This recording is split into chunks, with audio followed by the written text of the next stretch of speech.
De Bueno, en acuerdo. primer lugar, Gracias. buenas tardes. 230 personas entre Facebook, streaming y los participantes que están unidos.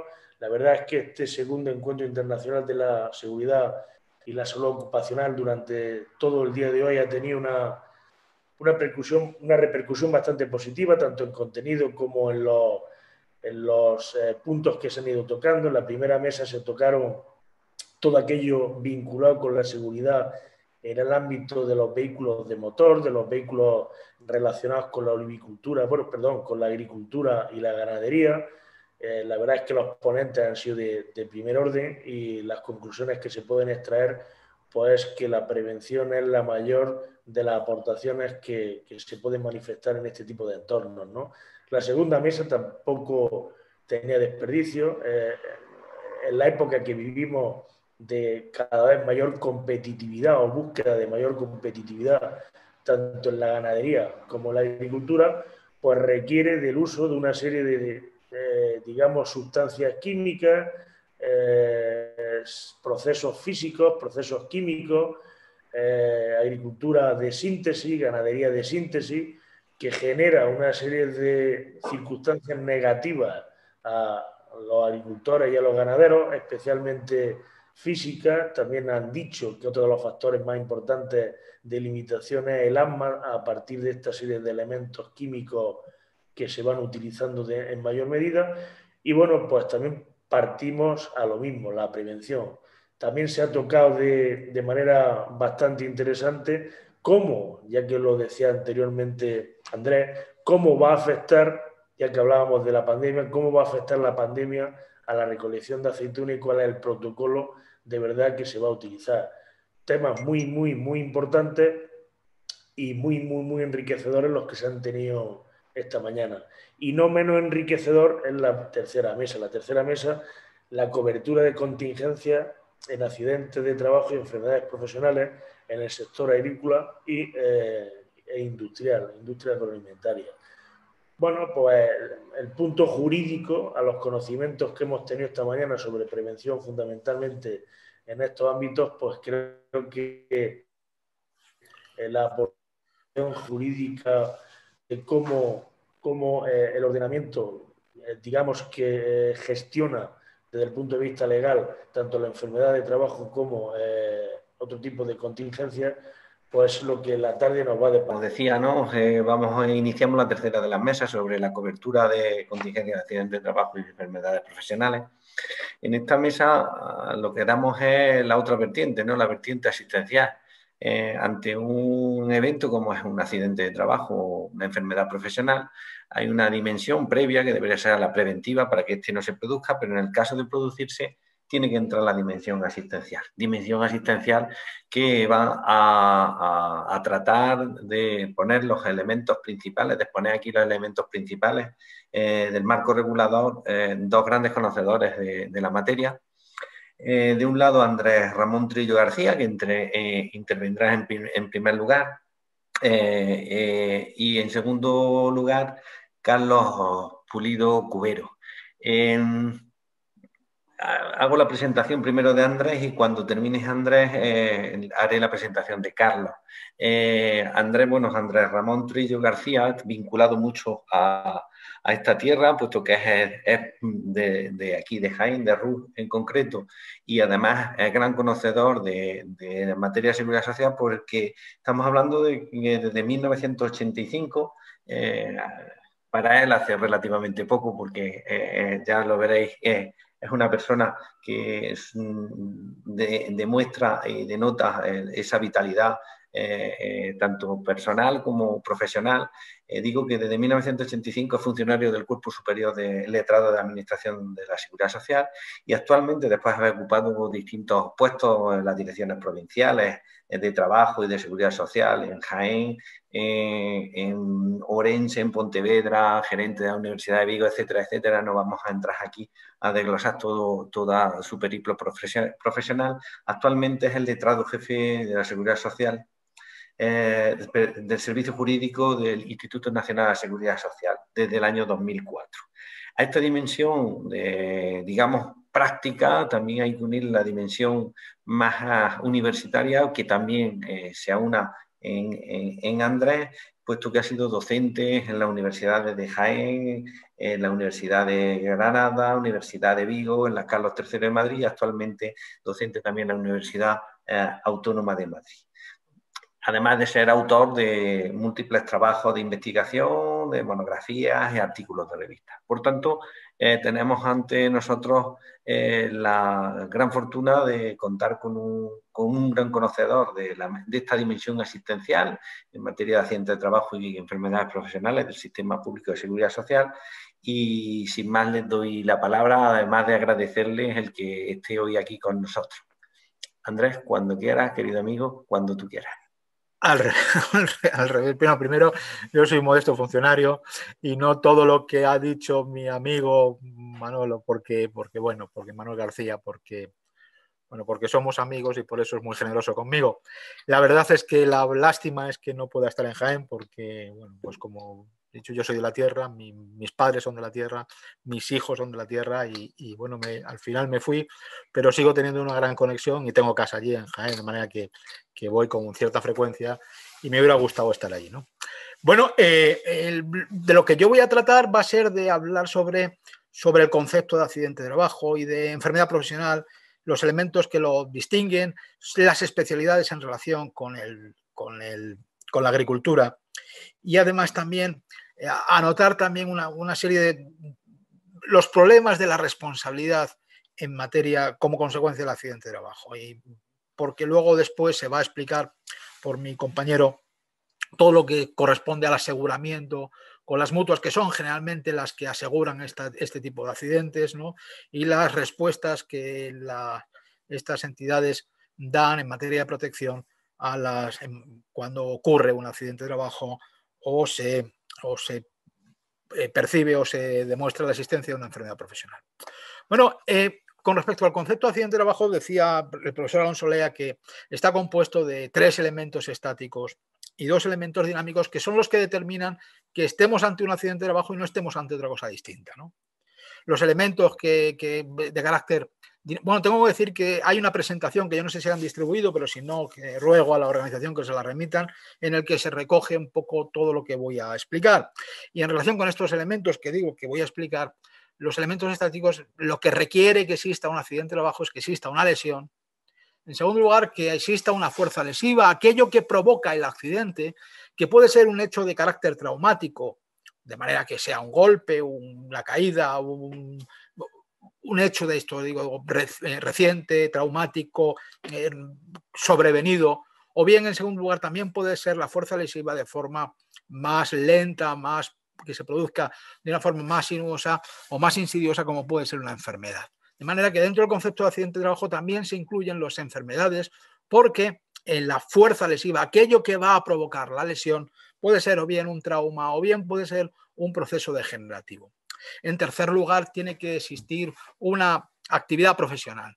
Para los trabajadores por cuenta propia, ajena, para el concepto tradicional de accidente de trabajo, pues será la realización de una actividad por cuenta ajena. Para los trabajadores por cuenta propia, con sus especialidades, como veremos después, la necesidad de que se realice una actividad directa en la prestación de la actividad profesional por parte del trabajador autónomo agrario. Y junto a esos elementos de carácter estático existen 2 elementos dinámicos. Tiene que existir 2 relaciones de causalidad. Una relación de causalidad tiene que ser entre la lesión y la fuerza lesiva. O sea, que la lesión que se produce sea como consecuencia o a consecuencia de ese trauma que se ha tenido o de esa enfermedad que se ha adquirido como consecuencia del trabajo. Por lo tanto, tiene que existir una relación directa entre la lesión y aquello que lo provoca. Y en segundo lugar, tiene que haber una relación también entre la fuerza lesiva, o sea, entre el trauma o ese proceso más o menos evolutivo y la realización de la actividad profesional. Por lo tanto, 2 relaciones que nunca se dan, que no siempre se dan y que cuando no se dan excluyen la relación de accidentes de trabajo. Para probar precisamente estas relaciones de causalidad, tenemos 2 conceptos establecidos o 2 elementos auxiliares en el concepto de accidente de trabajo. Dice el artículo 156 que se produce, que es accidente de trabajo toda lesión producida, toda lesión corporal que el trabajador sufra con ocasión o a consecuencia del trabajo. Y esos dos elementos que nos determinan las relaciones de causalidad entre la fuerza lesiva y el trabajo son la ocasionalidad, o sea, que se haya producido una ocasión para que, en la que se produce el accidente, de manera que el accidente se produce con ocasión de la realización del trabajo. Y para eso también tenemos otra presunción de esa ocasionalidad, de esa relación inmediata entre el trabajo y la lesión, y la fuerza lesiva y la lesión, que es la presunción del artículo 156.3, y es que el accidente se produzca en el lugar y tiempo de trabajo. Vamos a presumir, salvo prueba en contrario, que todo accidente que se produce en el lugar y tiempo de trabajo se produce con ocasión de la realización del trabajo. Y en segundo lugar, también se puede producir a consecuencia, y esa ya es una relación más inmediata. No es tanto que se produzca de forma inmediata con la realización del trabajo, pero sí ha sido el trabajo el que ha propiciado o el que ha determinado necesariamente la realización de la lesión y la provocación de la fuerza lesiva que a su vez provoca la lesión. Esa presunción de ocasionalidad es lo que nos determina que cualquier enfermedad que se manifieste en el accidente, en el trabajo, se pueda considerar como accidente de trabajo. Les tomo en consideración la sentencia del Tribunal Supremo de 12 de julio de 1999, en la que se considera que el infarto de miocardio ocurrido en el lugar y tiempo de trabajo cuando estaba un trabajador, un recogedor, recogiendo aceituna de verdeo, pues se entiende que es accidente de trabajo porque ha ocurrido en el lugar y tiempo de trabajo, se presume la ocasionalidad del accidente de trabajo.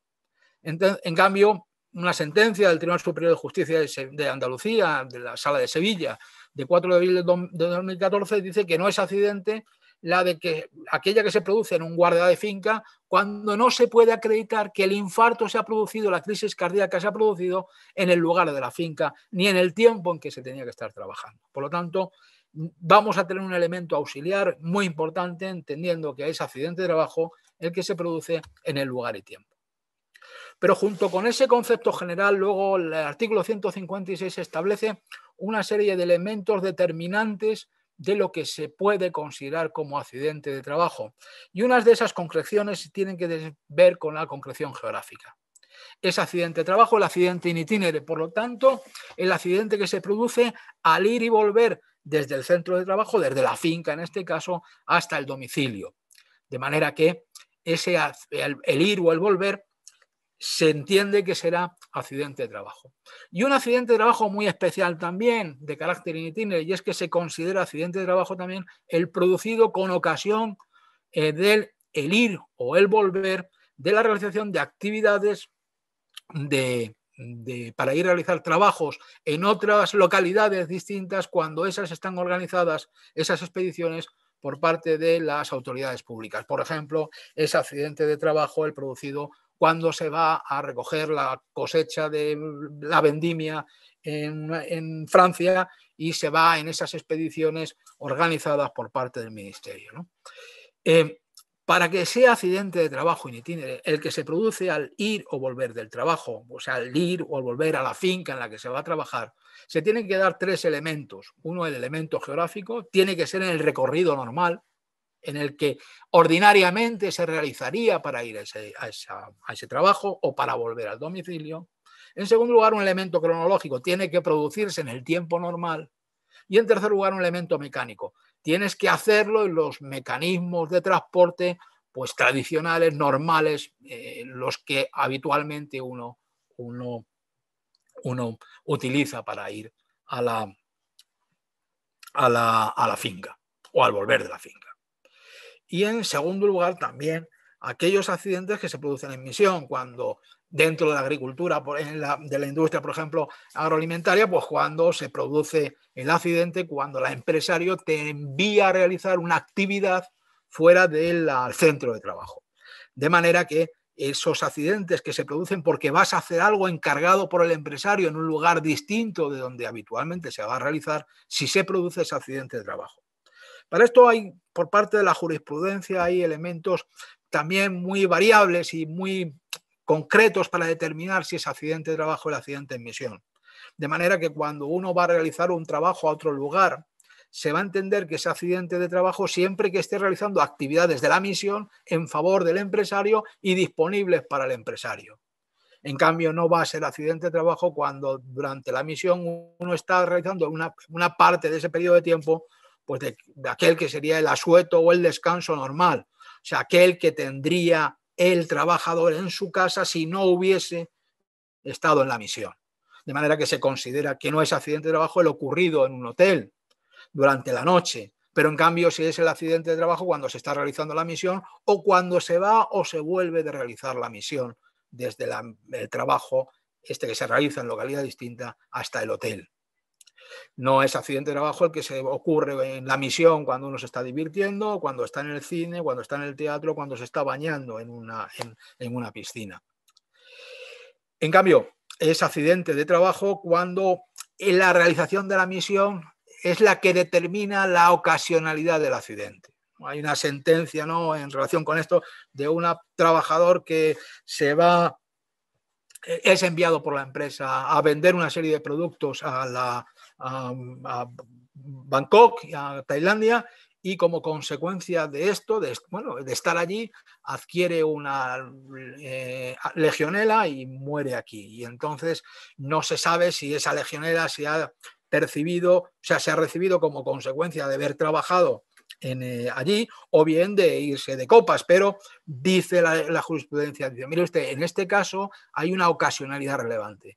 Si no hubiera sido enviado a Tailandia, no hubiera cogido esta enfermedad. Por lo tanto, vamos a considerarla accidente de trabajo. También hay otros que se han realizado como consecuencia de otras concreciones por la actividad, o bien porque se realiza una actividad sindical, o bien porque se realizan otras tareas distintas de las que les dijo el empresario que tenía que realizarse, o bien porque se realizan en actos de salvamento en momentos determinados en el que se produce un accidente o cualquier otra circunstancia y el trabajador realiza un acto de salvamento que produce a su vez un accidente. Todos esos se consideran que va a ser accidentes de trabajo cuando se producen con ocasión o a consecuencia del trabajo. Y luego también van a ser las enfermedades. Es accidente de trabajo las enfermedades del trabajo, que son todas aquellas que no son enfermedades profesionales, que no están en la lista, pero que tienen su causa exclusiva en el trabajo. Por ejemplo, la sentencia del Tribunal Superior de Justicia de Andalucía de Granada, de 27 de enero del 2004, entiende que la limitación en la movilidad de la columna tiene un nexo con un tirón sufrido en la espalda a realizar trabajos de esfuerzo. De manera que si yo hago un trabajo de esfuerzo en el trabajo y eso es lo que me produce la lesión, se ha producido como consecuencia exclusiva del trabajo. También son accidentes de trabajo aquellas lesiones que teniendo un trabajador o sufriendo con anterioridad se vean agravadas o manifestadas con ocasión del trabajo, con el lugar y tiempo de trabajo, con la realización del trabajo. Por ejemplo, la sentencia del Tribunal Supremo del 23 de noviembre de 1999 entiende que es un infarto de miocardio, aun cuando se tenía lesiones cardíacas con anterioridad, pero cuando se manifiesta como lesiva en el campo mientras se estaba realizando trabajo, se considera que es accidente de trabajo. O la sentencia del Tribunal Superior de Justicia de Andalucía de Sevilla, de 2 de marzo del 2004, entiende que aunque el trabajador tenía lesiones lumbares con anterioridad, el hecho de que se produjera el tirón y la lesión definitiva como consecuencia de ver agua de un cántaro durante el trabajo, pues va a ser accidente de trabajo.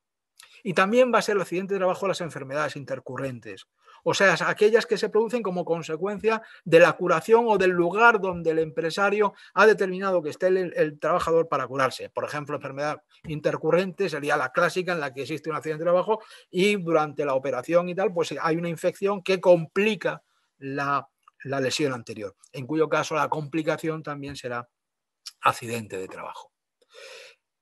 Es accidente de trabajo también, se consideran también aquellas que existe una determinación subjetiva. Por lo tanto, va a ser también accidente de trabajo aquel que se produce por imprudencia profesional, aquel que se produce como consecuencia de la confianza que el trabajador tiene en su trabajo y de no haber realizado, por lo tanto, todo aquello que tenía que haber hecho para prevenirla. Por lo tanto, la falta de prevención por parte del trabajador determinará también la existencia del accidente de trabajo e incluso la responsabilidad del empresario, aun cuando ésta se moderará en función de esta circunstancia. Y en segundo lugar también la existencia de culpa civil o criminal por parte de un tercero, pues va a conllevar que exista accidente de trabajo siempre y cuando tenga lugar, tenga que ver con el trabajo, no en cambio cuando tenga causa ajena al trabajo, porque están excluidas del concepto de accidente de trabajo la fuerza mayor. Si bien no se considera fuerza mayor el rayo o la insolación o las circunstancias de carácter climatológico, ni tampoco la imprudencia o el dolo del trabajador, salvo que esté relacionado con el trabajo, de manera que si el trabajador se suicida en el campo no es accidente de trabajo, ni el dolo de un tercero, ¿no? Yo tuve una sentencia una vez de un asunto consistente en lo siguiente, un procedimiento consistente en un trabajador que en una botifuera, después de terminar el trabajo y en la finca se van todos a comer, en ese caso, bueno, pues hay una discusión por celos que celos personales con respecto al cónyuge de uno de ellos, y esto acaba, como acaban estas cosas, con la navaja por medio y tal, y uno mata al otro. Bueno, ha ocurrido en lugar y tiempo, pero en cambio se ha producido por un dolo, y es un dolo que es ajeno al trabajo. Es un dolo que está relacionado con otras circunstancias personales que no tienen que ver. Y también es ajeno al trabajo los riesgos catastróficos, de manera que, de acuerdo con el artículo 160, cuando se produce una inundación o se produce un riesgo catastrófico que está protegido por la legislación especial y, por lo tanto, por el Consorcio de Compensación de Seguros, no se va a considerar accidente de trabajo. En segundo lugar, eso para los trabajadores por cuenta ajena. Para los trabajadores por cuenta propia, el concepto es más o menos el mismo, pero con matices distintos. Porque el artículo 316.2 de la Ley General de la Seguridad Social entiende que por accidente de trabajo, del trabajador, el ocurrido como consecuencia directa o inmediata del trabajo realizado por cuenta propia y que determina su inclusión en el campo de aplicación del régimen especial. Por lo tanto, tiene que ser una actividad que se está realizando determinante de ser trabajador autónomo y de forma inminente y directa, de manera que por parte de la jurisprudencia se ha entendido que las presunciones de que es accidente el producido en lugar y tiempo de trabajo no son aplicables a los trabajadores autónomos, sino que es aplicable la necesidad de probar que el accidente se produjo por la realización directa e inmediata del trabajo. También recientemente se ha modificado el artículo 316.2 para poder introducir también como accidente de trabajo el producido por el trabajador autónomo que sea accidente in itinere. Si bien se entenderá como accidente de trabajo el ir a volver, pero del lugar donde se presta la actividad económica o profesional y por lo tanto en el local, nave, oficina o lo que sea en el lugar en el que se realiza dicha actividad, si es en el campo, pues en la finca en la que se realiza el trabajo por cuenta propia. Pero al ir o al volver, en estos casos, y siempre y cuando se venga o se vaya de realizar la actividad directa e inmediata determinante del trabajo autónomo. En relación con los trabajadores por cuenta propia hay bastante jurisprudencia, ¿no? De manera que hay una sentencia del Tribunal Superior de Justicia de León en el que dice del 19 de julio del 2006, no es accidente in itinere el accidente de tráfico al volver de llevar gasoil al hermano en la finca porque él no estaba realizando una actividad como autónomo, sino que era el hermano el que la estaba realizando. O sentencia del Tribunal Superior de Justicia de Galicia de 11 de marzo de 2013, no es accidente de trabajo el ocurrido en el lugar de trabajo por no acreditarse que se estaba trabajando. En cambio, es accidente in itinere cuando se cae de la motosegadora en la que se volvía al trabajo y al volver del trabajo, entendiendo que sí es accidente de trabajo, o es accidente de trabajo la sentencia del Tribunal Superior de Justicia de Castilla y León de 25 de mayo del 98, en el que se entiende que el trabajador autónomo que lleva a la puerta de la cochiquera a arreglar a un taller y durante ese momento tiene accidente, se produce el accidente, estaba realizando la actividad inmediata y directa y por lo tanto es accidente de trabajo.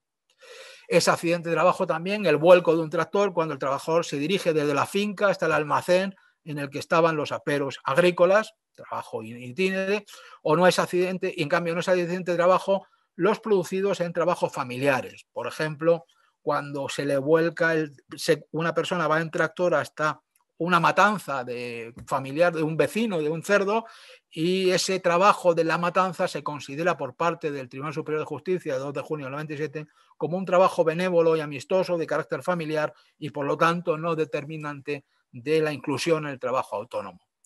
y no es accidente de trabajo tampoco el que se produce en una caída cuando no se estaba trabajando. Sentencia del Tribunal Superior de Justicia de Castilla y León, matizando, como digo, esto de que el lugar y tiempo, esa presunción, no se produce, y la sentencia es de 6 de marzo del 2005.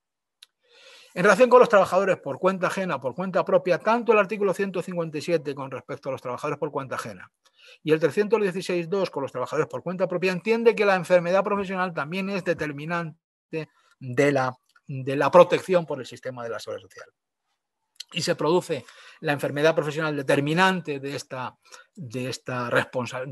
protección en los casos en que la enfermedad que se manifieste esté dentro de la lista de las enfermedades profesionales, se haya producido como consecuencia de los elementos o actividades que se determinan en la lista de enfermedades profesionales, y en tercer lugar se han producido esas enfermedades. Ciertamente hay bastantes enfermedades que están relacionadas con la actividad agraria, enfermedades profesionales que generalmente los tengo todas estas listadas en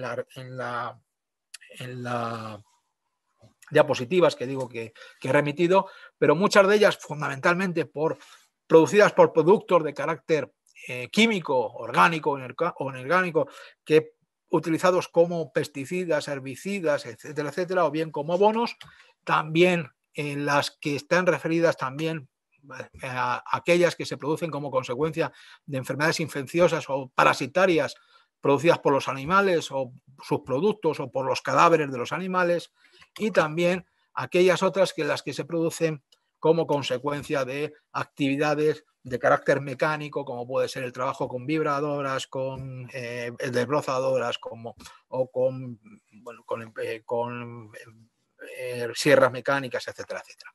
Bueno, como digo, hay una larga lista con determinadas circunstancias en las que hay que explorar para encontrar cada uno de estos dentro del sector agrícola, pero como digo, es extensa. En relación con las enfermedades profesionales, en relación con la proporción con la protección del riesgo, el riesgo de las enfermedades profesionales tradicionalmente se ha protegido mediante compensación, de manera que las mutuas aseguraban las enfermedades profesionales, la asistencia sanitaria y la incapacidad temporal, y una parte de las cuotas de accidentes de trabajo se aportaban con carácter común general por parte de todas las mutuas y se abonaban las prestaciones por parte del Instituto Nacional de la Seguridad Social. Actualmente esto ya no es así, sino que son las mutuas las que asumen la protección de las pensiones por enfermedades profesionales cuando es asegurada con una mutua.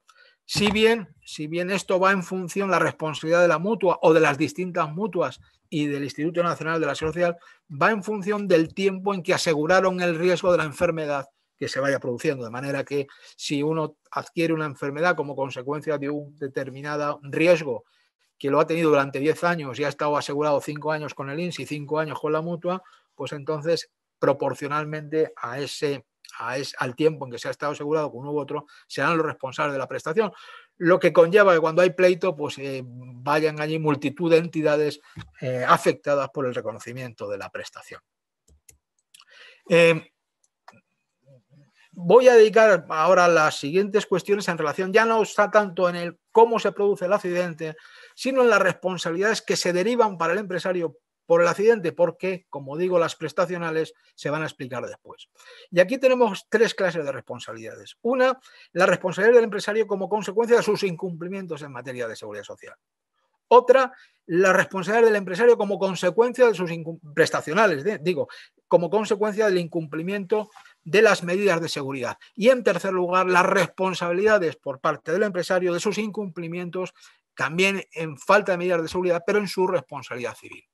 En cuanto a lo primero, el artículo 167.2 de la Ley General de la Seguridad Social establece que el incumplimiento en materia de afiliación, altas, bajas y cotización por parte del empresario determina su responsabilidad a efectos previa a su fijación de imputación y la regulación del procedimiento para establecerlo.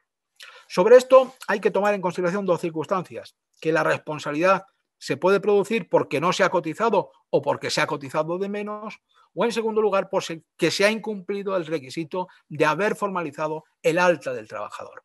Con respecto a lo primero, al incumplimiento de cotización, la sentencia de 1 de febrero del 2000 nos dice que para que exista, si es derivado de accidente de trabajo, para que exista responsabilidad, debe existir por parte de la empresa un incumplimiento de carácter rupturista con el sistema. No cotiza porque no le da la gana. Porque si no pudiera, pues la administración de la Seguridad Social tiene procedimientos de recaudación o de aplazamiento para resolver la cuestión. Pero es que en los supuestos en que el empresario pasa olímpicamente la obligación de cotizar, entonces en estos casos se le obligará a cotizar y además de eso, si durante la fecha del hecho causante, cuando se produce el accidente, hay un descubierto notable de cotizaciones, pues existirá una responsabilidad empresarial. En cambio, si lo que ocurre es que ha habido un incumplimiento de cotización, bueno, en este sentido, la sentencia del Tribunal Superior de Justicia de Andalucía, de Sevilla, de 30 de septiembre de 2009, dice que no existe responsabilidad cuando ha habido un incumplimiento de 4 meses, ¿no?, anteriores al accidente. En cambio, si el incumplimiento se produce como en contingencias comunes, habrá que estar no solamente a esa voluntad de incumplir por parte del empresario, sino también a la proporcionalidad de en qué medida ha producido la falta de cotización, o bien que no se adquiera la prestación porque no se cumplen los requisitos, o bien que la prestación sea inferior a la debida, en cuyo caso existirá una responsabilidad del empresario por la diferencia de la prestación en la que hubiera debido pagar, abonar y la que no se ha abonado. En cuanto a los incumplimientos de alta, por falta de alta, si en la fecha del hecho causante del accidente se ha producido un incumplimiento de alta por parte del empresario, esto conlleva inmediatamente la responsabilidad empresarial. En este respecto, sentencia del Tribunal Supremo de 27 de octubre del 2004, sentencia de Andalucía de Granada de 7 de enero del 98, responsabilidad por accidente de un trabajador marroquí sin permiso de trabajo, en cuyo caso, de acuerdo con el convenio del 19 de la OIT, los accidentes de trabajo con extranjeros que no tienen permiso de trabajo suponen la misma responsabilidad que la falta de alta y, por lo tanto, la responsabilidad empresarial en el abono de la prestación. En cambio, hay una sentencia del Tribunal Supremo de 21 de enero del 2010 de un supuesto producido en Andújar en relación a un trabajador extranjero sin permiso de trabajo que estaba dado de alta porque se había hecho pasar por un tercero utilizando su documentación. Había una suplantación de personalidad y en este caso el Tribunal Supremo dice por parte del empresario no ha habido ánimo de defraudar porque el defraudado ha sido él, por lo tanto no habrá existido responsabilidad empresarial aun cuando no haya habido ese incumplimiento de haber contratado con un trabajador que tenía capacidad para realizar un trabajo.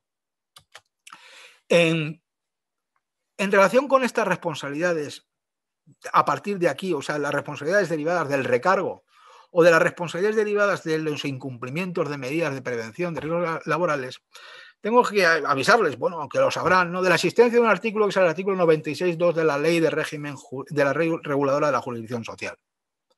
Este precepto establece que en los procesos derivados de accidentes de trabajo y enfermedades profesionales corresponderá al deudor de seguridad, por lo tanto, al empresario, y a las concurrentes y a las demás entidades concurrentes a la producción del accidente, probar la adopción de las medidas necesarias para prevenir o evitar el riesgo, así como cualquier otro factor excluyente o minorador de la responsabilidad. Y que no podrá apreciarse como elemento exonerador de la responsabilidad la culpa no temeraria del trabajador, ni la que corresponda del ejercicio habitual del trabajo o la confianza que éste implica. Por lo tanto, de acuerdo con el artículo 96.2, cuando se produce un accidente de trabajo, se produce una alteración de la responsabilidad, de manera que es el empresario el que tiene que probar que ha hecho todo lo posible para evitar el accidente, lo cual ustedes que han estado viendo esta mañana las cuestiones de prevención de riesgos laborales, las medidas exigibles en materia de prevención son infinitas. Por lo tanto, tiene el empresario en este caso que probar esta circunstancia de que ha hecho todo lo posible para evitar el accidente, porque en otro caso se entenderá que será responsable de las consecuencias civiles o administrativas del accidente.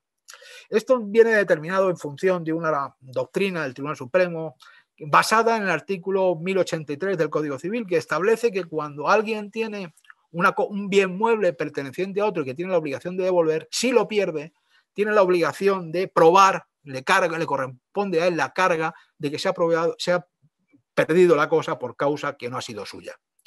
Si mutatis mutandis, si el empresario tiene la obligación de garantizar la salud del trabajador y esta no se garantiza, le corresponde a él probar que la falta de garantía no se ha debido a su diligencia o a la diligencia posible. Con respecto a esto, decir que el artículo 164 de la Ley General de la Seguridad Social establece que cuando se incumplen las medidas de prevención de riesgos laborales, se establecerá por parte de la entidad gestora un incremento con cargo exclusivo al empresario del 30 al 50% de la prestación.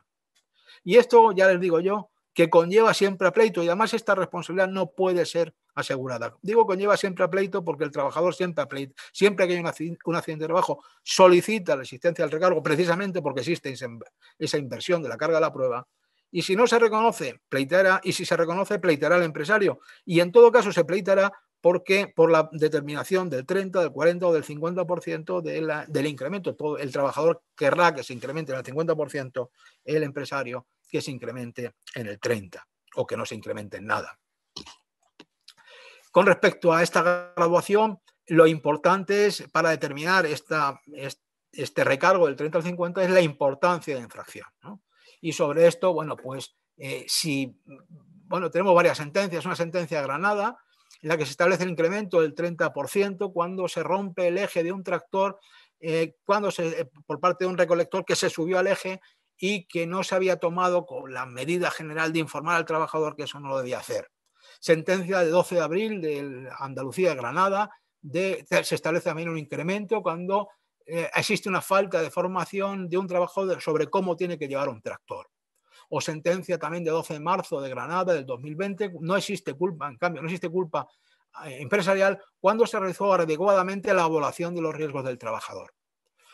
O la sentencia de Andalucía de Granada del 24 de marzo de 2000, en el que se dice que la imprudencia no temeraria del trabajador no exime de la responsabilidad del empresario por el vuelco del tractor cuando hubo una falta de formación en materia preventiva y hubo una culpa en vigilando del empresario. Si bien la responsabilidad o la falta de prudencia del trabajador reduce la sanción, el incremento al 30%.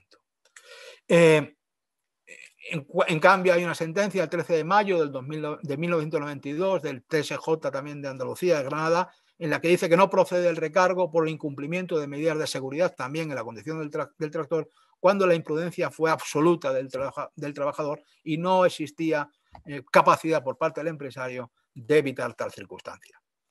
En relación con la responsabilidad civil, decir que el artículo 1101 del Código Civil establece la obligación en los contratos de aquel que incumple sus obligaciones de responder de los daños que se produzcan como consecuencia del dolo, la culpa o la morosidad. Por lo tanto, si el empresario tiene la obligación de velar por la seguridad del trabajador, su incumplimiento conllevará no solamente una protección por parte de la Seguridad Social, sino también no solamente un recargo, sino también aquellos responsables que se deriven de los daños que se produzcan. En relación con esto, decir dos cosas. Una, que la responsabilidad se produce teniendo en cuenta que del lucro cesante, del daño producido del lucro cesante, se descontará la prestación de seguridad social que se reconozca. Y les pongo un par de sentencias. Sentencia de Andalucía sobre inexistencia de culpa por parte de la empresa cuando se ha producido un atrapamiento del pie y el empresario no estaba allí, sino que estaba solamente el trabajador que incumplió con las medidas de seguridad. O también también otra sentencia de Granada de 20 de marzo del 2014 en relación a una reclamación de cantidad de un seguro sobre accidentes que el convenio colectivo tiene determinado, pero que no es el convenio colectivo además de Jaén, pero que no es aplicable a los trabajadores fijos de continuos eventuales y por lo tanto la responsabilidad es exclusiva del empresario y no protegida por el seguro. Bueno, Andrés, con esto yo creo que ya he explicado en más del tiempo que me correspondía lo que tenía que explicar y nada más que agradecerles que me hayan escuchado y hasta otra vez. Bueno, espero a las preguntas si tienen ustedes alguna pregunta que realizar. Muchas gracias, Andrés, por la claridad y los ejemplos ya no solo teóricos sino prácticos en materia de accidentes de trabajo y enfermedades profesionales. Damos paso de inmediato a Carlos Pulido Cubero. También agradecemos su presencia aquí, al haber hecho el esfuerzo de estar en este segundo congreso encuentro internacional. Carlos Cubero actualmente es el director funcional de afiliación, recaudación y prestaciones económicas de la Ibermutua Amur. desde 2019 en adelante, pero viene vinculado a esta mutua colaboradora de Seguridad Social desde el año 96 hasta la actualidad, por tanto tiene una larga trayectoria profesional en la misma. Además de ello, tiene un largo currículum que tampoco yo pretendo aquí desarrollar en materia en el ámbito laboral de seguridad social, y realiza también o desempeña funciones de representación institucional de Mutuamu en la Asociación de Mutuos Accidentes de Trabajo AMAT y en el grupo de cese de actividad en la Asociación de Mutuos Accidentes de Trabajo también de AMAT. Por tanto, contamos con en este segundo panel dentro de la tercera mesa para cerrar lo que es el abordaje de todas las cuestiones ligadas a accidentes de trabajo y enfermedades profesionales, encomendando y teniendo el cometido, Carlos, de tratar sobre la incapacidad temporal y una especial mención a la incapacidad temporal en la situación de emergencia sanitaria que vivimos con la COVID-19. Le agradezco a Carlos de nuevo el que esté aquí y el que, bueno, pues todos sus conocimientos teóricos y prácticos nos los ponga sobre la mesa y tengamos la oportunidad de conocer las distintas dimensiones que sobre esta materia él tiene a bien plantear. Carlos, cuando quieras, muchas gracias. Un abrazo. Buenas tardes, gracias. Buenas tardes a todos, gracias por esta oportunidad que me habéis permitido participar en este evento tan interesante. Y por mi parte voy a intentar, dentro de que existiría infinidad de situaciones que a comentar, voy a intentar hacer de una forma muy sintetizada las peculiaridades y principales del sistema especial agrario en cuanto a la incapacidad temporal. Y como bien has dicho, por el tema desgraciadamente que tenemos de actualidad, intentaré explicar las peculiaridades de las bajas de COVID-19 que actualmente, por desgracia, estamos teniendo y están impactando tanto en todos los sectores, incluso evidentemente en el sector agroalimentario. En principio, os pido disculpas porque tenía pensado poner una presentación muy simple, pero que sirviera de guía un poco de lo que iba comentando, pero he tenido un problemilla con el dispositivo y he tenido que cambiar y no he podido. Pero de todas formas, la organización dispone de ella y si se quiere compartir posteriormente con la gente que esté interesada, no habría ningún problema. En principio, voy a comenzar para no retrasar más la ponencia. En el sistema especial agrario hay una peculiaridad muy importante en cuanto a la cotización que permite que se pueda cotizar de dos maneras distintas, por cotización mensual, que suele ser obligatoria en los contratos fijos, y por jornadas reales, que suele ser bastante habitual y que suele ser la más habitual en los contratos eventuales. Dentro de esa peculiaridad de la cotización por jornadas reales, se distingue dos situaciones, porque cuando se cotiza por esa peculiaridad de jornadas reales, existe un periodo de tiempo en el que hay una situación de actividad, que son los días de trabajo que efectivamente realizan los trabajadores, y los cuales se corresponden luego con las jornadas reales que se declarará la empresa, y luego una situación de inactividad, que son los días en los que no está prevista la prestación de servicios. Entonces, con respecto a esas dos situaciones, hay que aclarar que las coberturas no son las mismas y, evidentemente, es importante conocer la diferencia. Durante los periodos de actividad, es decir, los días que efectivamente trabaja el trabajador, las prestaciones a las que tiene el derecho el trabajador, estamos hablando evidentemente del régimen general, son todas las equiparables al régimen general o a un cuenta ajena del régimen general habitual, ¿no? O sea, tendría toda la cobertura que tiene un régimen general de otro sector. Por otro lado, en los periodos de inactividad no tienen todas las coberturas, solamente tendrían cobertura maternidad, paternidad, la incapacidad permanente, muerte y supervivencia derivada de contingencias comunes y la jubilación, pero quedarían excluidas durante esos periodos en los que el trabajador no desempeña actividad o jornadas efectivas, la incapacidad temporal en las dos contingencias, tanto contingencia común como contingencia profesional. Tampoco habría cobertura de riesgo durante el embarazo y lactancia natural para la mujer, y tampoco habría cobertura en general de contingencias profesionales, tanto de incapacidad permanente por accidente ni mi muerte y supervivencia, evidentemente.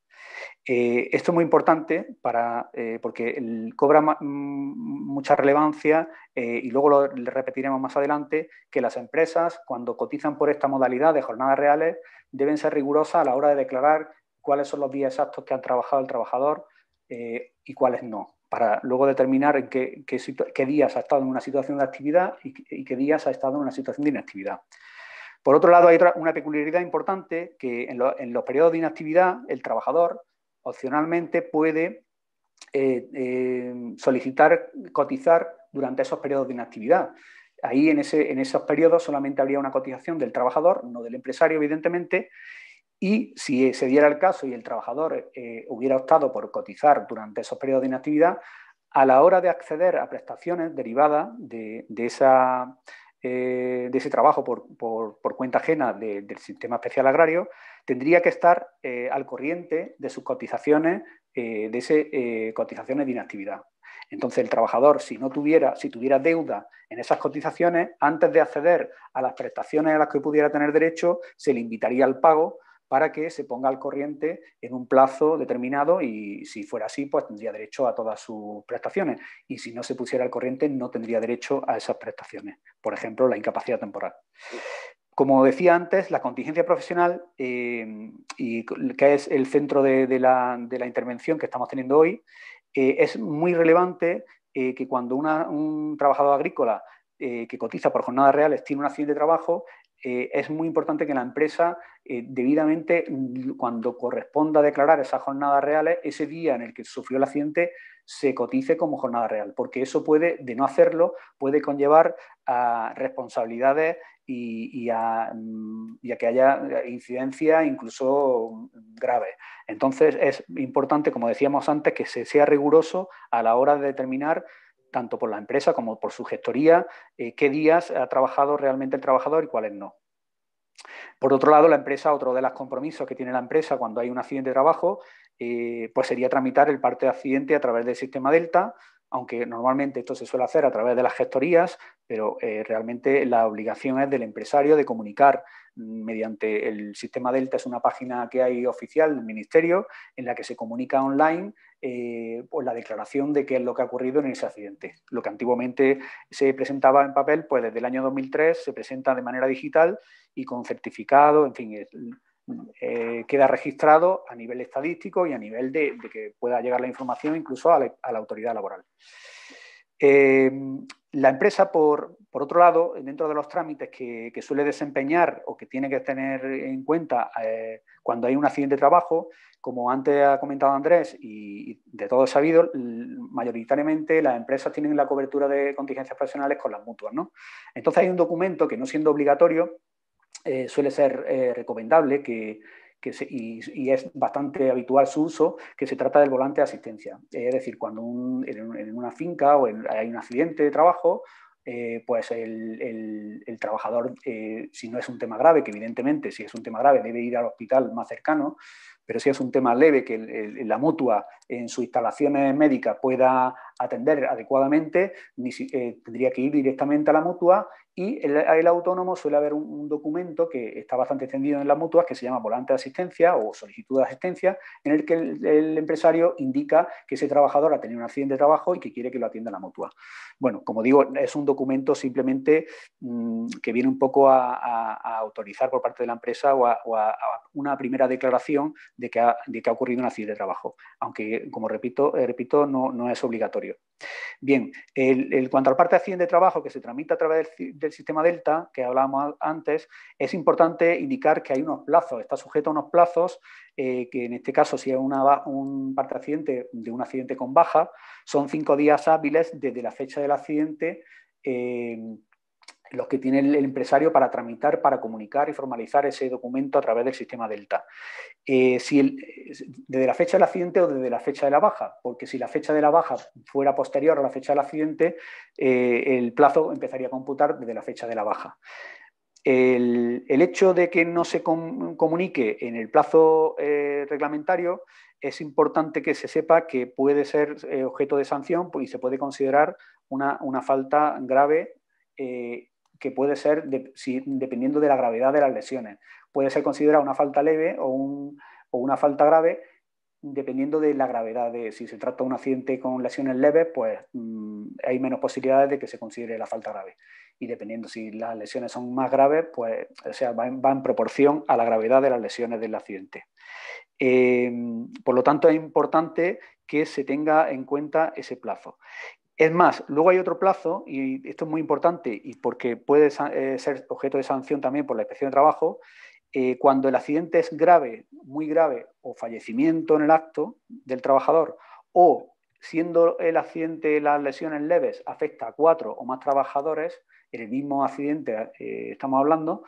En ese caso, aparte de ese plazo y ese parte accidente que habría que hacer de cada uno de los trabajadores, y con el mismo plazo, hay que hacer otra comunicación adicional, que sería la comunicación urgente, que esta es independiente de lo que hemos hablado antes. Habría que hacer, en estos casos, habría que hacer las dos cosas. Por un lado, la comunicación urgente, que esta tiene un plazo de 24 horas desde que ocurre el accidente de trabajo.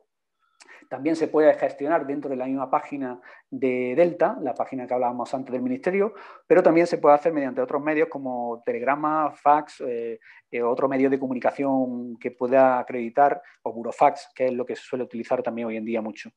Es decir, si hay un accidente grave, con lesiones graves para el trabajador, con incluso fallecimiento, es importante que esta comunicación se haga dentro de ese plazo, porque en el caso de no hacerlo, aunque yo luego presente el parte accidente normal dentro de los 5 días, sería objeto de sanción.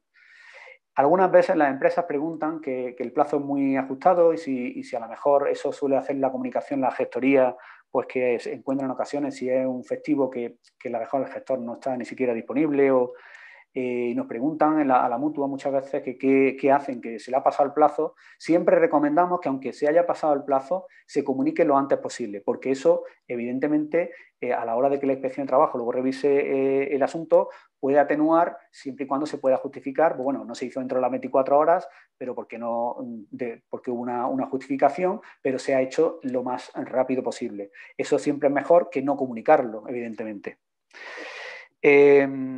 En cuanto a la enfermedad profesional, solamente decir muy brevemente que la enfermedad profesional, en caso de que se produzca o se dé una baja por enfermedad profesional, el parte, desde hace ya bastantes años, no se tramita por parte de la empresa, sino que se tramita directamente por parte de la mutua a través de una página de la sede electrónica de la Seguridad Social, que es un sistema que se llama de comunicación CEPROS. Lo único que la empresa tiene que hacer en caso de enfermedad profesional es facilitar una serie de datos mínimos sobre todo de temas de prevención, a la mutua, para que con la mutua, con la información que tiene desde el punto de vista médico y la información que le añade esa empresa, pueda formalizar debidamente ese parte a través de la página de la Seguridad Social. Con lo cual, enfermedad profesional, el que presenta el parte es la mutua, no la empresa. Bien, la prestación económica de incapacidad temporal. Una peculiaridad muy importante del sistema especial agrario es que siempre es pago directo. No existe la modalidad de pago delegado, que como sabrán ustedes, muchos de ustedes, es cuando la empresa, cuando hay un trabajador de régimen general normal, tiene que pagar la IT, y si hay contrato en vigor, es la empresa la que le paga la IT, la incapacidad temporal, en la nómina, y luego eso, a la hora de liquidar las cotizaciones a la Seguridad Social, se lo descuenta. O sea, y se le cargaría por parte de la Seguridad Social a la mutua o a la entidad gestora que asuma esa IT. Sin embargo, en agricultura no existe eso. En contingencias comunes, por tanto, como sabemos, del 4.º al 15.º día en una baja de contingencia común sería responsabilidad de la empresa. Esos días tendría que abonarlo la empresa directamente si no hay una terminación de contrato antes del 15.º día. Si hubiera una terminación de contrato antes del 15.º día, a partir del día siguiente al que se acaba el contrato, ya asumiría la mutua o la entidad gestora que asuma esa prestación de IT directamente el pago al trabajador. Sin embargo, si se mantiene el contrato y la empresa le paga durante esos días al trabajador esa IT, esa incapacidad temporal, siempre es conveniente que, si está cotizando por unas jornadas reales, del 4.º al 15.º día, la empresa debe cotizar por él. Y debería cotizar por lo que se denominan jornadas previstas. Es decir, la empresa, aunque no haya ido el trabajador a trabajar, evidentemente porque está en una incapacidad temporal, del 4.º al 15.º día, ¿qué días hubiera tenido que trabajar el trabajador? Pues tal pues, tales días, ¿no? Pues esos días habría que declararlos con la modalidad de jornadas previstas, porque durante ese tiempo, si tiene contrato en vigor, hay que cotizar por el trabajador. Y eso es responsabilidad de la empresa, mientras tenga contrato. Bueno, a partir del 16º día sería responsabilidad de la entidad gestora de la mutua y ya sería, como hemos dicho antes, pago directo. Estamos hablando en contingencias comunes. Y si ya nos vamos a contingencias profesionales, aquí el día de la baja de contingencia profesional lo paga la empresa como trabajado, igual que en el régimen general, y a partir del día siguiente, que es cuando ya se considera IT, incapacidad temporal, lo paga directamente la mutua o la entidad gestora. ¿Vale?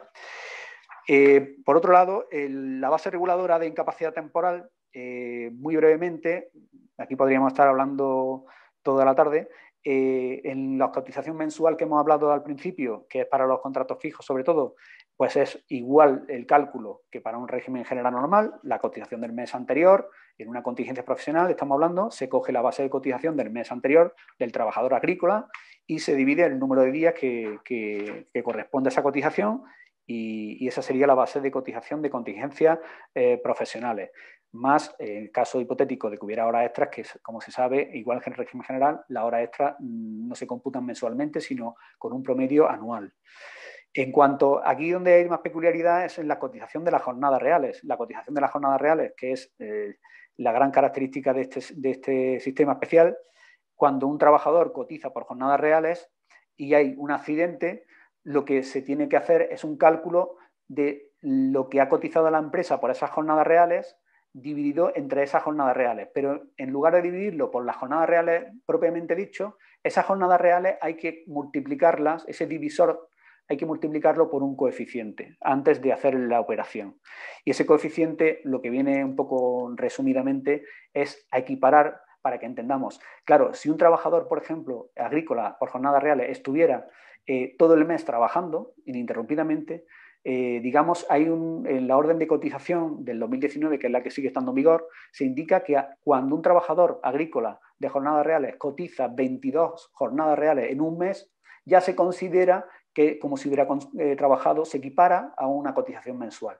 ¿Eso qué quiere decir? Que como máximo, un trabajador agrícola, cuando cotiza 22 jornadas, imaginemos que durante esa jornada se cotiza 50 euros diarios, ¿no? Pues el empresario solamente va a cotizar esos 22 días a razón de 50 euros, ¿no? Por ejemplo. ¿Qué pasa? Que cuando hay una incapacidad temporal, la mutua o la entidad gestora no le va a pagar por jornadas reales, le va a pagar por días naturales. Entonces, ese coeficiente que hablábamos antes, lo que viene es un poco equiparar la cotización que se hace por jornadas reales para pasarla luego a lo que va a ser una cotización de días naturales. Es decir, rebaja un poco, al aumentar el coeficiente de división, lo que hace es rebajar un poco la base reguladora y esa base reguladora, cuando le abonemos el 75%, va a ser un poco menor por ese coeficiente. Pero, sin embargo, le vamos a pagar, para que lo entendamos, más días. Claro, en vez de pagarle 22 jornadas, pues le vamos a pagar 30, 31, depende del día. De esta manera, pues se ajusta un poco la cotización a un pago de una IT que luego se efectúa por días naturales. En cuanto a las bajas por COVID, pues comentaros que bueno, las bajas por contagio son las que son, hay 4 modalidades de bajas en las que se consideran por COVID. Una por contagio o infección, que son los casos confirmados en los que existe una prueba con resultado positivo. Las bajas, como habréis escuchado, por el aislamiento. Estas son las bajas que se dan por casos posibles sospechosos o en los que se ha acreditado que hay un contacto estrecho con alguien que ha dado positivo. Lo que también le llamamos vulgarmente por cuarentena, ¿no? La baja. Luego hay otras bajas que son por trabajadores especialmente sensibles, que son para aquellos trabajadores que teniendo más de 60 años o que tienen una patología que supone un riesgo, el exponerse en su puesto de trabajo al COVID, pues se le da una baja porque no pueden trabajar, porque exponerlo a ese trabajo sería un riesgo elevado. Eso solamente, pues por ejemplo, aquí hay patologías como la diabetes, la hipertensión, enfermedades cardiovasculares, etcétera. Hay varias, se pueden consultar. No solamente quiere decir que con esa patología ya automáticamente se le da la baja, no. Hay que analizar, por un lado, la patología y por otro lado, si en el puesto de trabajo existe un riesgo o se está en contacto con con personas que tengan positivo o que puedan tener positivo el contagio, ¿no?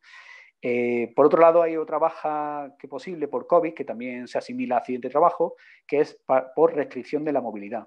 ¿Esto qué quiere decir? Que si por causas legales o por normativa de la autoridad sanitaria se impide la movilidad desde un lugar, desde un municipio, y, por ejemplo, no te dejan salir y no puedes ir a trabajar porque trabajas en otro domicilio, en otro municipio distinto, o viceversa, a lo mejor en tu domicilio o tu municipio puedes salir de él, pero sin embargo donde está ubicado, el municipio donde está ubicado el lugar de trabajo, no te dejan acceder. En cualquiera de los dos casos, si está debidamente justificado y con una serie de requisitos y documentación, se tendría el derecho el trabajador a que le dieran la baja en los mismos términos y con la misma consideración que una baja de COVID.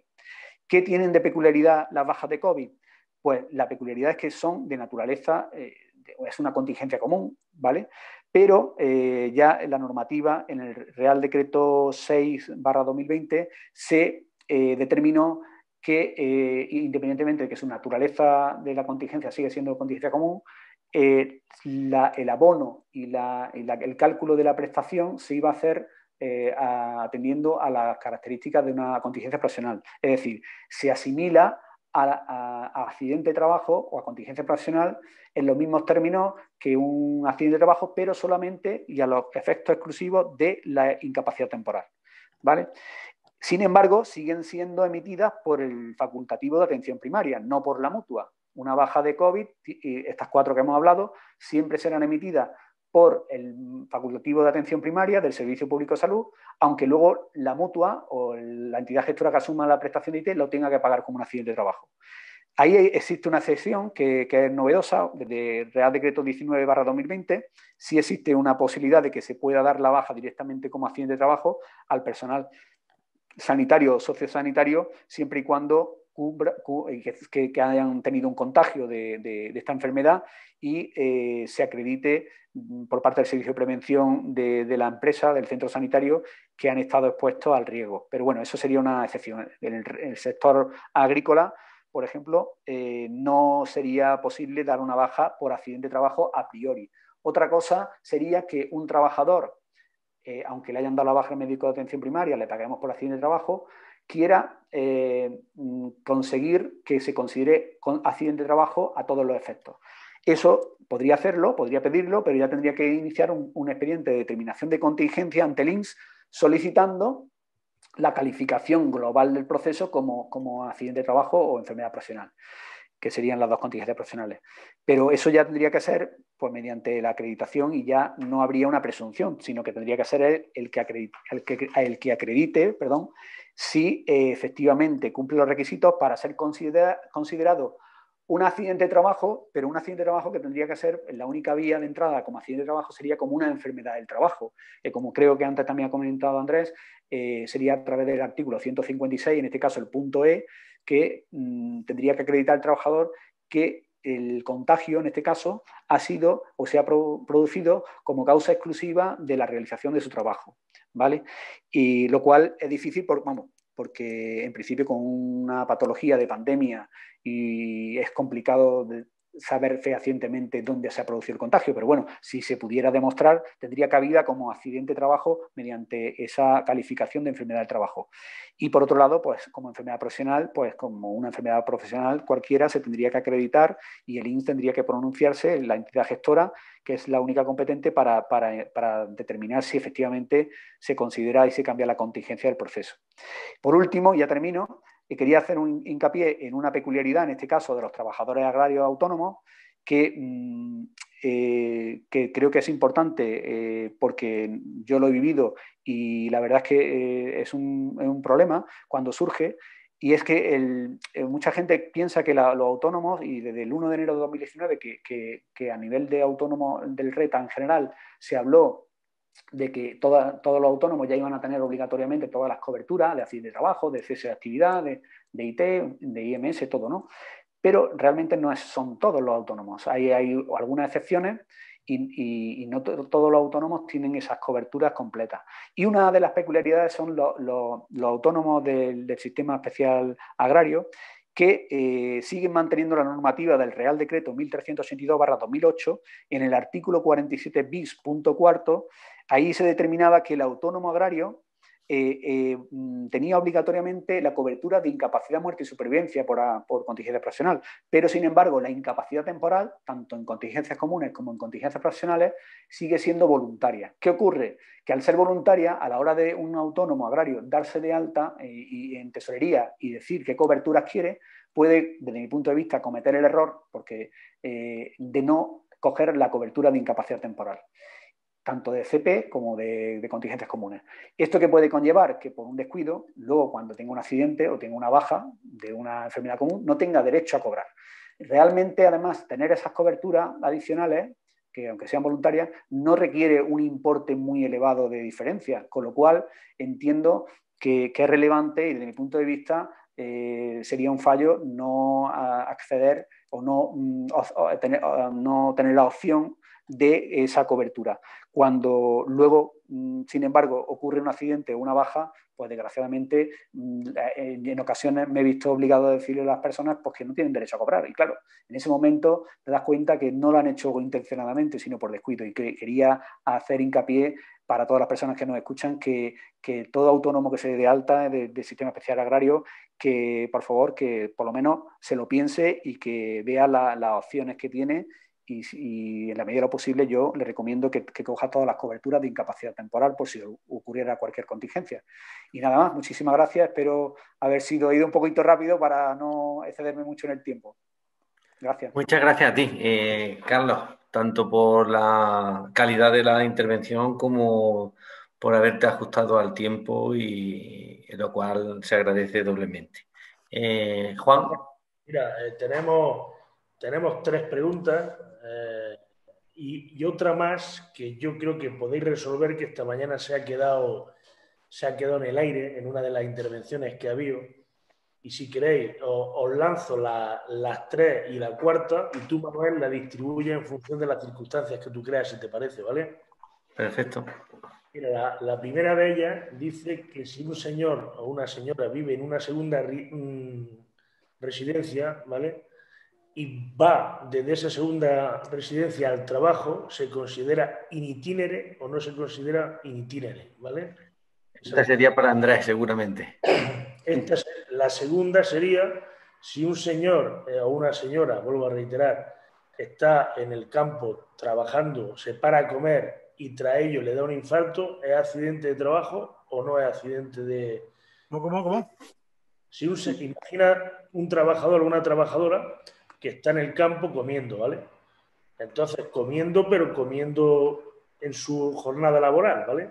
Si tras dejar de comer le da un infarto, ¿es accidente laboral o no accidente laboral? Es otra pregunta que hace un señor, ¿vale? Y la siguiente pregunta dice que cómo podemos saber si algo es enfermedad laboral o accidente profesional si no se ha pasado por la vigilancia de la salud en su vida laboral, ¿vale? No sé si me explico bien, si no lo repito. Sí. Ya que esta mañana se ha quedado sin responder, que creo que con la experiencia, formación que habéis manifestado durante las 2 charlas la resolveréis seguro. Fijaros que comentaba en la segunda mesa que lo he dicho anteriormente de manera leve y sucinta, que generalmente los mayores problemas de accidentes laborales y enfermedades profesionales son de carácter, por imposición de carácter físico, o sea, pero que actualmente, por las circunstancias del uso de productos químicos, productos de síntesis y demás, hay accidentes o enfermedades que aparecen 10, 15, incluso 20 años después de que haya estado la persona afectada por la exposición a dicha sustancia. ¿Esto qué se valoraría? ¿Enfermedad profesional, accidente laboral? Esas serían las 4 preguntas, ¿vale? Y ya dejo a Manuel que sea quien intervenga mientras yo escucho. Gracias por escuchar, ¿vale? Gracias a ti, Juan. Pues parece que casi tienes el pleno, Andrés. De todas maneras, lo podemos hacer a la limón. Y si Carlos también quiere intervenir o quiere puntualizar o tratar el tema, pues obviamente con toda libertad. ¿De acuerdo? Muy bien, de acuerdo. Bueno, Pues, con respecto cuando a la queráis. primera, si el accidente se puede producir como consecuencia de vivir en la segunda casa. Bueno, en esto de los accidentes, o sea, en una segunda vivienda, en esto de los accidentes de trabajo hay que decir que depende, porque todo esto es muy complicado, muy de mucho matiz, muy de circunstancia concreta y mucho de apreciación judicial. Pero depende. ¿Y depende de qué? Pues depende de que la segunda vivienda sea el lugar habitual desde el que uno se desplaza al lugar de trabajo o no lo sea. De manera que hay doctrina jurisprudencial o de sentencias en relación con lo siguiente. Mire usted, si usted durante el verano, eso es muy típico de Madrid, pero vamos, también ocurre mucho en Jaén, por ejemplo, ¿no? Que durante el verano uno vive en el campo, ¿no? Porque tiene un chalet en el campo y va en el puente de la Sierra o en el puente de tal. Y, y durante todo el verano está ahí y va y viene al lugar de trabajo, será accidente in itinere. Ahora, si en cambio lo que ocurre es que circunstancialmente se está en una segunda vivienda y se va al trabajo desde allí, en cambio probablemente lo más seguro es que no lo sea, porque no existe una habitualidad en relación con tu domicilio, sino que habitualmente tiene que ser el lugar donde tengas tu residencia habitual, tu vivienda habitual en relación con el trabajo que vas a realizar. Por lo tanto, un fin de semana o un día de forma aleatoria no sería accidente de trabajo si lo que ocurre es que de forma sistemática durante un periodo de tiempo yo me voy desde la segunda vivienda a mi trabajo, voy y vengo y se cumplen los requisitos de ir por el procedimiento, por el recorrido ordinario, en el tiempo ordinario y en los medios ordinarios, es accidente de trabajo. En segundo lugar, con respecto a la de si estoy comiendo. Si estoy comiendo, yo creo que es accidente de trabajo. Se produce en el tiempo de trabajo y se produce también se produce en el lugar de trabajo y se produce también en el tiempo ordinario en el que se está realizando, en las paradas ordinarias que se tienen para la realización del trabajo. Sobre esto hay una sentencia que no es del campo, pero sí del Tribunal Supremo en relación con en relación con las obras de construcción, en la que se considera accidente de trabajo el accidente que se tiene por parte del trabajador cuando está tomando el bocadillo, está comiendo en la obra, tomándose el bocadillo. De manera que está en el periodo de tiempo ese en el que, no tomando el bocadillo del bocadillo, sino comiendo a mediodía, y durante el periodo que le corresponde para comer. Y que come dentro de la obra y no se va a un restaurante a comer. En ese caso, el Tribunal Supremo ha considerado que es accidente de trabajo. Y yo creo que en este caso que me está contando de la comida que se realiza entre tiempo y tiempo de trabajo en un jornal ordinario, pues yo considero que es determinante de accidente de trabajo porque se aplica ese principio que decimos de la ocasionalidad relevante. Si yo no estuviera haciendo el trabajo, eso no me ocurriría. En tercer lugar, con respecto a las enfermedades profesionales. Lo que distingue el que usted o el que sea se haya hecho evaluaciones o no se haya hecho evaluaciones o no, es irrelevante en relación con la enfermedad profesional. Lo que es enfermedad profesional es aquella que está listada, y está listada en un Real Decreto en 1299-2006 en el que se establece, mire usted, estas enfermedades que se producen en estas actividades profesionales y que lo han producido estos elementos, se presumen, salvo prueba en contrario, que son accidentes, son enfermedad profesional. Por lo tanto, una persona que tiene una tendinitis de codo, que se produce como consecuencia de ir con una sierra mecánica, porque su profesión es la de ser talador de olivos, pues esa es una enfermedad profesional. Una persona que tiene un problema de afección como consecuencia de una se dedica al cultivo del champiñón y tiene una enfermedad derivada del champiñón que está en la lista, es enfermedad profesional. Lo que es importante es que en la lista esté la enfermedad, esté la actividad que la causa y, en tercer lugar, esté el elemento que causa en esa actividad profesional esa enfermedad. En ese caso se presume. En los demás casos, aquellas enfermedades que no están en la lista, si para que sean accidentes, entonces no serán enfermedades profesionales, sino que serán accidentes de trabajo. Y serán accidentes de trabajo, como bien ha dicho Carlos Pulido, cuando se producen de forma exclusiva por el trabajo. Hay que acreditar entonces por el trabajador que esa enfermedad que se tiene es precisamente por la causa exclusiva. Y en cuarto lugar, con respecto a la cuarta pregunta, ¿por qué las enfermedades profesionales están en una lista? Pues precisamente por lo que nos ha preguntado, nos ha dicho Juan.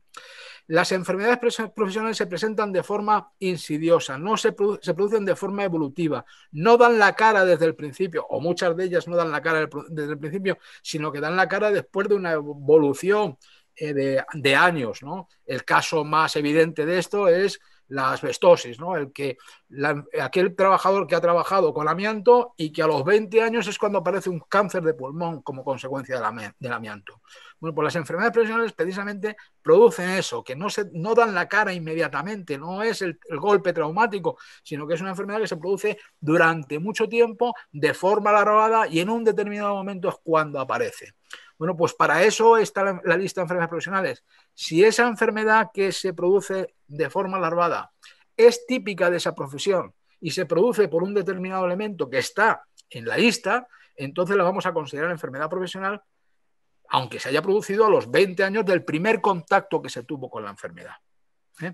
Yo creo que he contestado las 4 preguntas, pero yo creo que si Carlos tiene alguna duda, alguna cuestión de aclararme, pues o de aumentar o de incrementar sus a veces con sus conocimientos, lo que yo estoy diciendo pues está totalmente de acuerdo. La verdad es que muy bien contestada. Además, yo lo que sí es verdad que y recalco una cosa que ha dicho Andrés, pero que es muy importante, que no se puede hablar tampoco taxativamente de casos porque cada caso luego sus peculiaridades pueden hacer que cambie la decisión. Es decir, es que estamos hablando de casos con una información muy vaga y que dentro de lo que cabe, algún detalle que pueda diferenciar, ¿cómo puede pasar que en este caso se considera accidente y en este no?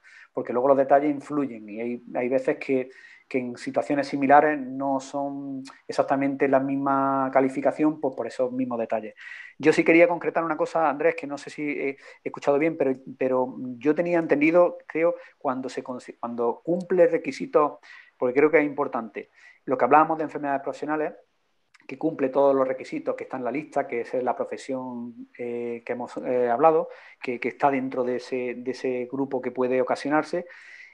Lo que hay una presunción, pero creo que no admite prueba en contrario. Es prueba, o sea, iures ad iure, ¿no? Que sí, incluso, efectivamente, o sea, que la presunción de la enfermedad profesional, si cumple los requisitos que muy bien ha explicado Andrés, es más, se considera enfermedad profesional sí o sí. No se admitiría ni siquiera la prueba en contrario. Con lo cual, sí, por eso mismo, esa misma relación es muy importante porque garantiza de cumplirse todos los requisitos que se va a considerar enfermedad profesional, sí o sí. Y nada más por mi parte. La verdad es que... Muchas gracias, Carlos y Andrés. ¿Alguna cuestión más, Juan? No, ya no hay ninguna. Nada más. Pues entonces solo me quedaría agradecerte a ti, Juan, obviamente, por el dinamizador y presentador, y agradecer a los 2 ponentes de esta mesa su excelente intervención, su excelente puesta en común de los conocimientos acerca de los accidentes de trabajo y enfermedades profesionales, y agradecerle que hayan hecho el esfuerzo de estar aquí hoy con nosotros y verte, pues bueno, claridad en este campo tan difícil como es el tema de las contingencias profesionales.